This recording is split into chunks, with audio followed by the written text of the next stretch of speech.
अगर आप बेरोजगार हैं, अगर आपने सरकारी नौकरी के लिए सालों खून पसीना बहाया है, फॉर्म भरे हैं, कोचिंग में भी लाखों खर्च किए हैं, तो इस खबर को सुनकर आपका खून खौल जाएगा।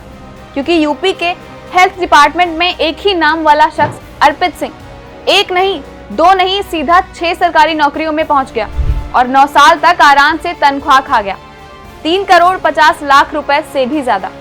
अब जरा घोटाले की पटकथा भी देख लेते हैं। असल में राज्य चयन आयोग UPSSC ने स्वास्थ्य निदेशालय को एक्सरे तकनीशियन की पद के लिए 403 सफल उम्मीदवारों की सूची उपलब्ध कराई थी। इस सूची में क्रमांक 80 पर अर्पित सिंह पुत्र अनिल कुमार सिंह का नाम था। बस यहीं से शुरू हो गया था बॉलीवुड स्टाइल का घोटाला।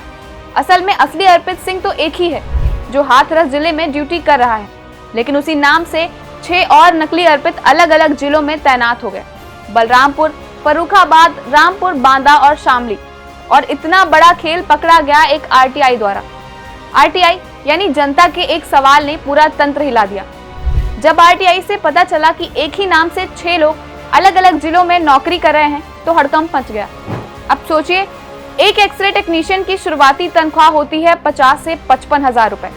हर नकली अर्पित ने पिछले 9 साल में करीब 58 लाख रुपए जेब में भरे और कुल मिलाकर सरकारी खजाने से निकले 3.5 करोड़ रुपए। अब बताइए कि क्या ये बेरोजगार युवाओं के सपनों पर डाका नहीं है? जैसे ही मामला खुला, सब नकली अर्पित फरार। FIR दर्ज हुई, सरकार ने कहा CBI जांच होगी। लेकिन असली सवाल ये है कि 9 साल तक ये खेल चलता रहा और किसी को भनक तक नहीं लगी। डॉक्यूमेंट वेरिफिकेशन किसने किया था? और क्या ये विभागीय अधिकारियों की मिलीभगत नहीं थी? लेकिन राजनीति का खेल देखिए। सरकार बोली ये तो पिछली सरकार में हुआ था, विपक्ष बोला नहीं नहीं, ये मौजूदा सरकार की नाकामी है। यानी जनता ठगी जाती है और नेता सिर्फ पिंग पोंग खेलते हैं। एक बात और बता दें, RTI में खुलासा हुआ कि अर्पित अकेला नहीं था, अनिकेत और अंकुर नाम से भी यही खेल हुआ है, एक असली और कई नकली।